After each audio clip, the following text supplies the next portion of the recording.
Assalamualaikum warahmatullahi wabarakatuh. Jumpa lagi dengan channel Suyek. Kali ini saya akan membawakan cerita horor yang berjudul Bri Kecil di Rumah Hantu di Perkebunan Karet. Oke teman-teman, kita langsung ke ceritanya.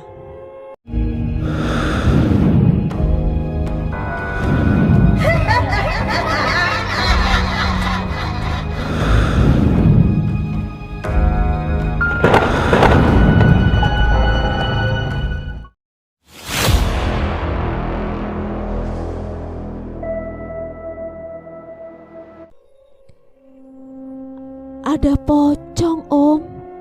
Dengan suara bergetar, gue berbisik ke arah Om Heri yang sudah ikut duduk bersandar di sebelah kiri. Gue takut.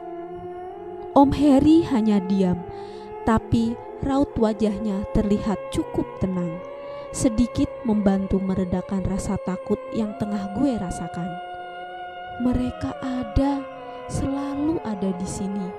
Yuk berdoa dalam hati supaya cepat pergi. Dalam ketakutan, gue mencoba untuk berdoa sebisanya. Sepertinya udah pergi, Bri. Om Heri bilang begitu sambil tangan kanannya memeluk pundak gue. Keadaan dalam rumah sangat sepi dan hening. Tidak terdengar ada pergerakan apapun di luar kamar. Sementara di luar rumah, angin berhembus meniup pepohonan. Anginnya cukup kencang bertiup. Hembusannya terasa sampai masuk ke dalam kamar, masuk melalui sela-sela lubang jendela yang tepat berada di atas kepala. Perasaan mengatakan kalau malam ini masih panjang. Ketika suara lolongan panjang anjing hutan ikut menghiasi kesyahduan malam. Lolongan panjang yang awalnya terdengar dari kejauhan, lama-kelamaan semakin mendekat. Gue melihat wajah Om Heri, walau masih tersenyum, tetapi sudah nampak ada garis-garis kecemasan. Gue peluk tubuhnya erat-erat. Kami hanya duduk menatap pintu kamar yang tertutup rapat. Sambil terus berdoa, kami menunggu dengan cemas apa yang kira-kira akan terjadi kemudian. Harapannya semoga gak ada hal menyeramkan, semoga semua aman sampai pagi. Tapi ternyata harapan tinggal harapan. Tiba-tiba gue mendengar suara yang bersumber dari jendela yang terletak persis di atas kepala kami yang sedang duduk di bawahnya. Seperti suara gesekan dua benda. Kami langsung menoleh ke atas. Setelah sudah melihat ke jendela yang masih dalam keadaan tertutup itu, kami melihat sesuatu. Ada sesuatu yang bergerak-gerak. Awalnya gak tahu itu apa. Gue hanya melihat ada sesuatu yang bergerak-gerak di lubang jendela. Benda kecil yang bergerak-gerak. Tapi walaupun ruangan gak terlalu terang, hanya mengandalkan cahaya dari lampu teplok, akhirnya gue dapat memastikan benda apakah itu sebenarnya. Itu ternyata jari tangan. Beberapa jari tangan terlihat bergerak-gerak mencoba masuk melalui lubang jendela. Jari-jari itu pucat dan kotor dengan kuku-kukunya yang menghitam. Pemilik jari gak terlihat karena kami gak bisa dan gak berani untuk mengintip keluar jendela. Jari-jari itu terus bergerak sambil bergeser ke kanan dan ke kiri. Kami ketakutan, hanya bisa terdiam dan memperhatikan. Om, ada jari. Gue berbisik pelan. Om Heri langsung menurunkan wajah gue dengan tangannya supaya gak melihat jari-jari itu lagi. Setelahnya gue tetap masih mendengar suara jari-jari itu bergerak. Badan gue gemetar, nyaris menangis. Tapi untunglah kejadian itu gak berlangsung lama. Beberapa menit kemudian gue gak mendengar apa-apa lagi. Selesai? Belum. Suasana kembali hening, namun masih mencekam. Suara angin yang tadinya terdengar berhembus kencang gak ada lagi. Di luar rumah sangat sepi. Lolongan anjing juga berhenti. "Yuk ke atas tempat tidur, Bri. Kita coba untuk tidur ya." Begitu kata Om Heri dengan suara pelan. Gue mengangguk. Setelah itu kami berdiri dan beranjak menuju tempat tidur. Kali ini gue merebahkan badan di sisi tempat tidur dekat tembok. Om Heri tidur di sebelah kiri gue.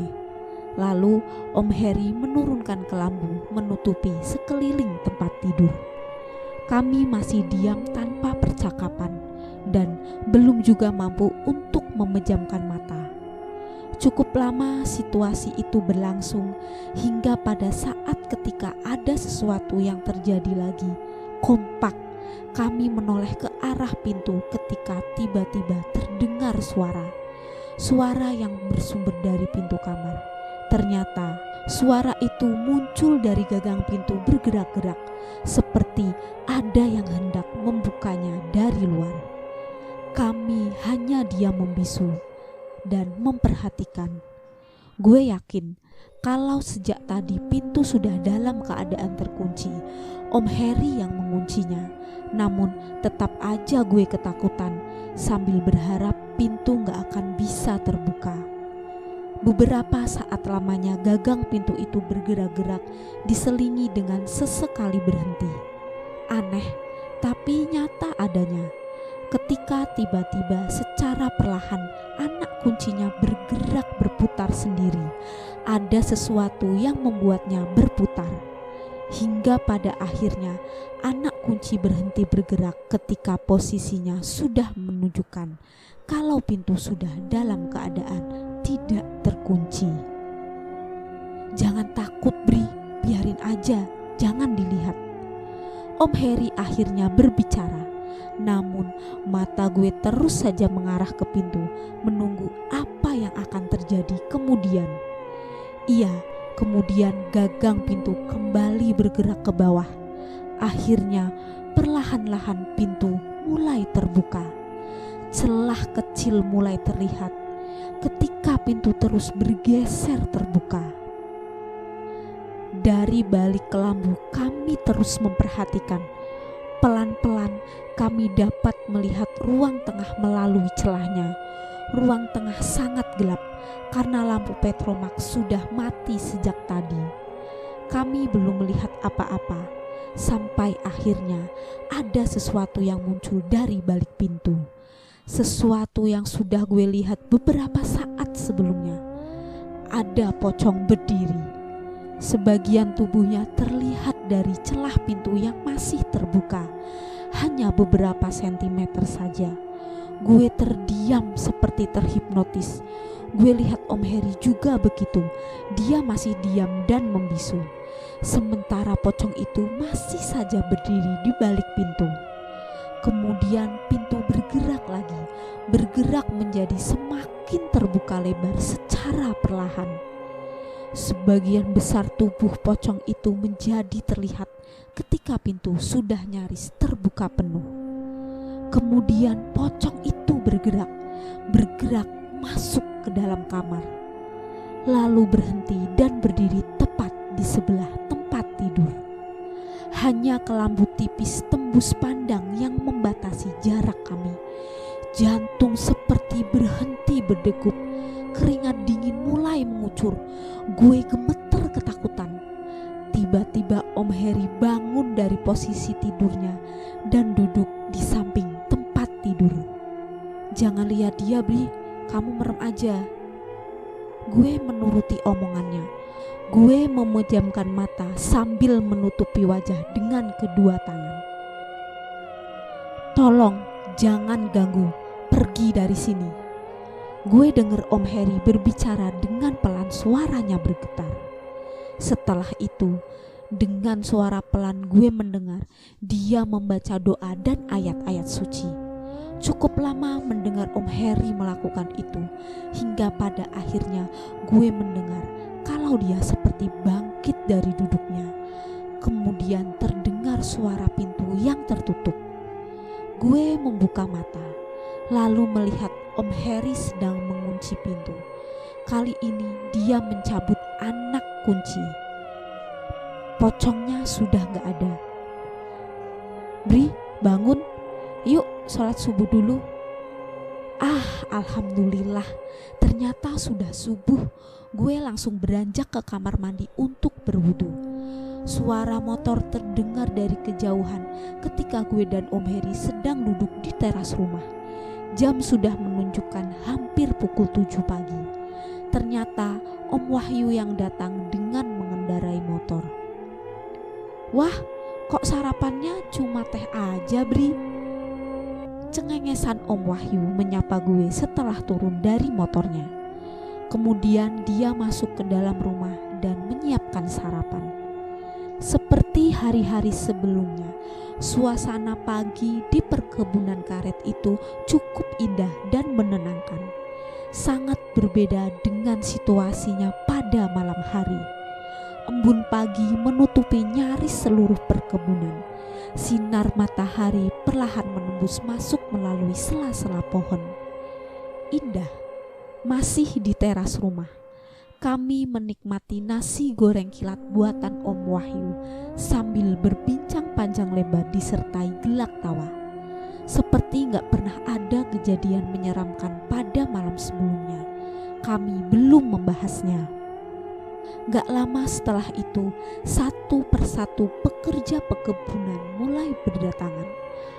Kemudian mereka bersama Om Heri dan Om Wahyu melaksanakan rutinitas pekerjaannya. Gue gimana? Tinggal di rumah? Gue gak berani, gue gak mau. Gue mengikuti kegiatan mereka sampai selesai. Di sela-sela pekerjaan, Om Wahyu sesekali mengajak gue berbincang. Dia bertanya tentang situasi rumah semalam ketika dia gak ada. Gue cerita semuanya. "Itulah Bri, sebenarnya kami gak mau cerita, tapi akhirnya kamu merasakan juga kan? Semoga kamu gak kapok main kesini ya." Begitu kata Om Wahyu. Kapok? Tentu saja gue kapok. Gue akan berpikir 1000 kali untuk berlibur di tempat ini lagi. Sebenarnya gue udah pengen pulang, tapi gak berani bilang, gak enak, pasti merepotkan. Karena Om Heri tentu saja harus mengantar gue nantinya. Ya sudah, gue cuma bisa pasrah menunggu sampai hari Minggu untuk bisa pulang. Sebenarnya mengesampingkan makhluk-makhluk menyeramkan yang selalu datang di perkebunan ini tergolong indah. Gue suka dan menikmati. Suasananya tenang dan udaranya masih segar. Karena memang letaknya di tengah-tengah hutan, keadaan yang cukup susah gue dapatkan di kampung halaman. Tapi ya itu tadi, banyak kejadian seram ketika malam datang. Sore menjelang, kami bersama para pekerja lainnya sudah dalam perjalanan pulang. Ada yang menggunakan motor, ada juga yang mengendarai sepeda. Sesampainya di rumah, mereka berkumpul di teras, berbincang sambil membereskan perlengkapan dan peralatan. Sementara gue langsung masuk duluan ke dalam rumah, merebahkan tubuh di kursi panjang ruang tengah. Capek. Gue melamun sambil menikmati pemandangan di luar jendela. Hari yang tadinya terang berangsur mulai menjadi gelap.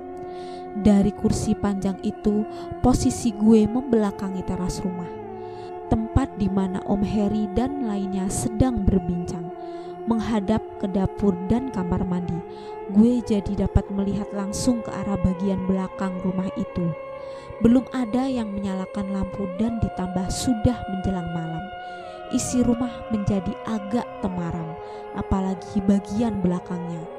Di antara pintu kamar mandi dan dapur ada pintu kayu yang langsung menuju keluar.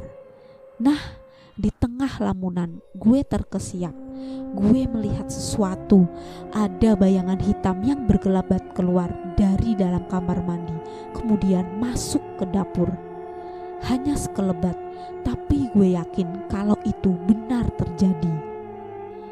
Apa itu yang baru aja lewat? Begitu gumam gue dalam hati.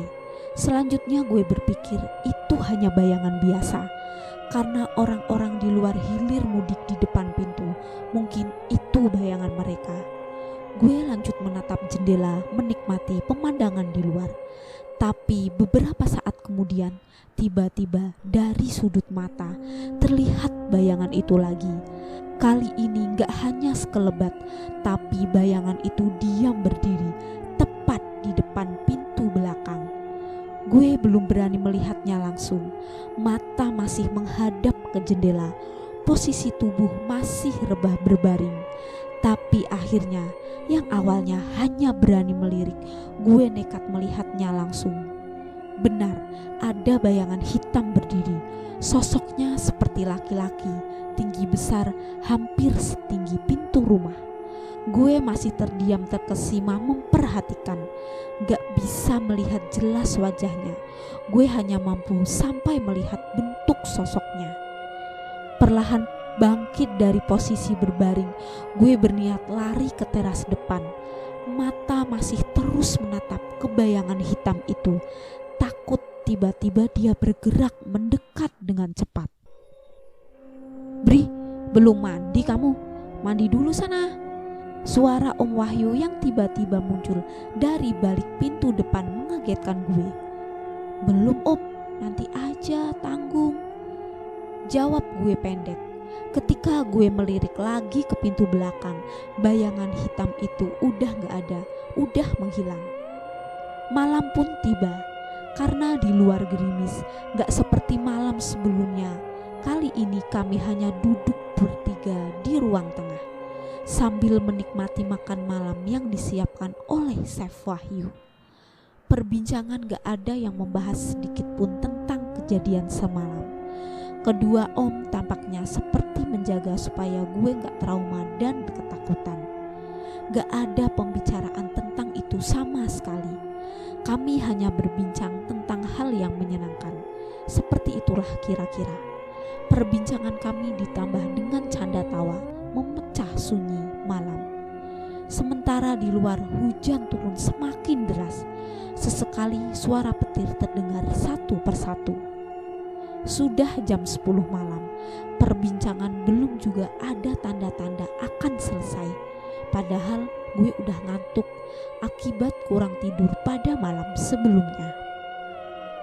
"Udah ngantuk, Bri? Kamu tidur duluan sana." "Iya om, aku tidur duluan ya." Begitu gue bilang ke Om Heri. Setelahnya gue beranjak masuk ke dalam kamar, mencoba untuk tidur. Om Heri dan Om Wahyu masih lanjut berbincang. Karena memang sudah lelah dan ngantuk berat, gue langsung gak sadarkan diri, terlelap. Entah waktu itu sudah jam berapa, tiba-tiba gue terjaga. Yang pasti hari masih malam. Seperti biasa, sekeliling tempat tidur tertutup kelambu. Dalam kamar penerangannya temaram, cahaya hanya bersumber dari lampu templok di sudut ruangan. Gue tidur di sisi kiri tempat tidur. Setelah menoleh ke sebelah kanan, ternyata Om Heri tidur di sisi lainnya, sisi dekat tembok. Cukup lama gue terbengong-bengong untuk menyadari kalau sudah benar-benar terjaga.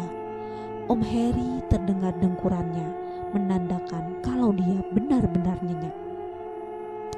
Apakah saat itu gue benar-benar terjaga? Gue akan meragukan tentang hal ini di akhir kejadian sampai sekarang. Beberapa saat kemudian gue melirik ke arah pintu kamar. Ternyata dalam keadaan terbuka. Ruang tengah kelihatan sudah gelap gulita. Hanya cahaya langit dari luar yang sedikit memberikan penerangan dari sela jendela. Hujan sudah berhenti, gak terdengar lagi suaranya.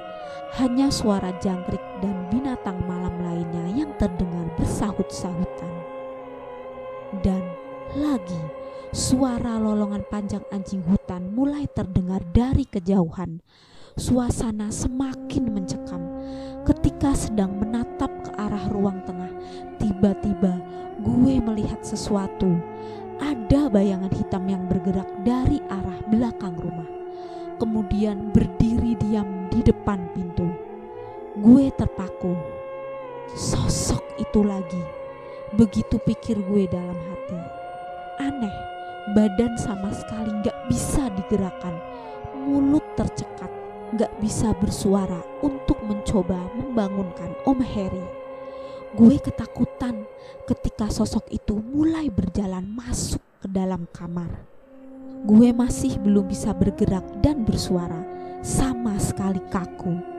Kemudian sosok itu berhenti tepat di samping tempat tidur, berdiri menghadap ke gue yang masih terbaring.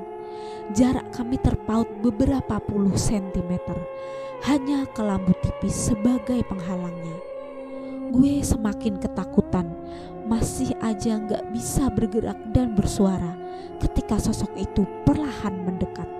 Semakin mendekat, kemudian tangannya mulai membuka kelambu. Pada saat itu gue belum juga bisa melihat wajahnya dengan jelas, terlihat hanya hitam legam. Gue menoleh ke arah kanan, Om Heri masih aja terlelap tidur. Gue panik ketika kelambu sudah benar-benar terbuka. Lalu sosok itu mencoba mengangkat tubuh gue, membopong gue dari atas tempat tidur. Tetap gue masih belum bisa bergerak dan bersuara, hanya bisa menoleh ke arah Om Heri yang masih tetap terlelap. Gue menangis dalam diam, air mata mulai jatuh, panik dan ketakutan. Setelah badan sudah benar-benar terangkat, sosok itu membawa gue keluar kamar. Desah nafasnya mengeluarkan hawa panas yang menerpa wajah gue. Gue masih belum juga bisa melihat wajahnya. Kemudian dia membawa gue keluar rumah melalui pintu depan. Sejak detik itu gue memejamkan mata dan berdoa sebisanya di dalam hati. Setelahnya gue merasa kami terus bergerak menjauh meninggalkan rumah. Gak tahu ke arah mana, gak tahu menuju kemana. Hingga beberapa menit kemudian kami berhenti. Saat itulah gue baru berani membuka mata. Masih berada di dalam gendongan sosok itu, gue melihat ke sekeliling. Ternyata kami berada di tengah-tengah pepohonan. Bukan pohon karet, tapi pohon besar dan rindang, seperti di tengah hutan belantara. Keadaan sangat gelap, hanya cahaya dari langit yang menembus sela pepohonan yang membantu penglihatan. Kemudian perlahan dia menurunkan gue dari gendongannya, memposisikan gue berdiri di sebelah kirinya. Sementara itu gue masih aja gak bisa bergerak dan bersuara. Cukup lama kami berdiri diam dalam keheningan, hingga pada akhirnya ada sesuatu yang bergerak dari kejauhan, bergerak mendekat ke arah tempat kami berdiri. Ketika sudah cukup dekat, barulah gue dapat melihat dengan jelas apa itu yang sedang bergerak mendekat. Gue melihat ada serombongan orang yang datang berbaris beriringan. Gue langsung tersadar kalau gue pernah melihat rombongan ini sebelumnya. Beberapa orang yang berjalan paling depan terlihat membopong sesuatu. Benar, mereka membawa keranda mayat. Saat itu pula gue baru tersadar kalau beberapa meter di depan kami berdiri ternyata ada lubang di tanah yang memanjang, persis seperti liang kuburan.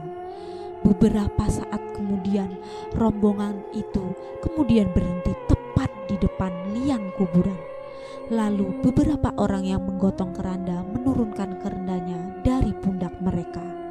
Di atas keranda gue melihat sesosok jenazah yang terbaring dengan berbalut kain kafan. Mengerikan. Semakin ketakutan, gue menangis dalam hati. Ketika gue menoleh ke kanan untuk melihat sosok tinggi besar yang membawa gue ke tempat itu, dia hanya berdiri diam memperhatikan rekan-rekannya. Proses penguburan di tengah hutan pada tengah malam itu pun dimulai. Beberapa orang mulai menurunkan jenazah dari atas keranda untuk memasukkannya ke dalam liang kubur. Jarak gue dan pocong yang sedang diangkat itu hanya beberapa meter, sangat dekat. Gue semakin ketakutan, badan gemetar benar hebat ketika gue melihat hal yang cukup mengerikan. Ketika hendak dimasukkan ke liang kubur, pocong itu terlihat terbuka pada bagian wajahnya. Dari pantulan sedikit cahaya langit, gue dapat melihat wajahnya. Kemudian pocong itu tersenyum ke arah gue. Gue nangis sejadi-jadinya, ketakutan, hingga pada akhirnya gue jatuh terduduk. Setelah itu gue gak ingat apa-apa lagi. Bri, bangun Bri, bangun. Hari masih gelap ketika gue tersadarkan oleh suara Om Heri dan Om Wahyu. Ternyata gue sedang berada di teras depan rumah berbaring di lantainya. Ketika sudah benar-benar terjaga, hanya satu kalimat yang sangat ingin gue ucapkan. Om, aku pengen pulang, gak tahan lagi Om, takut. Sambil menangis gue mengucapkan kalimat itu. Iya Bri, hari ini Om antar kamu pulang ya. Begitu kata Om Heri. Hari itu juga gue pulang. Itulah pengalaman yang penulis dapatkan ketika berlibur di perkebunan karet. Salah satu pengalaman yang paling menyeramkan yang pernah penulis alami. Selesai. Oke teman-teman, sekian cerita dari saya. Wassalamualaikum warahmatullahi wabarakatuh. See you next time. Bye.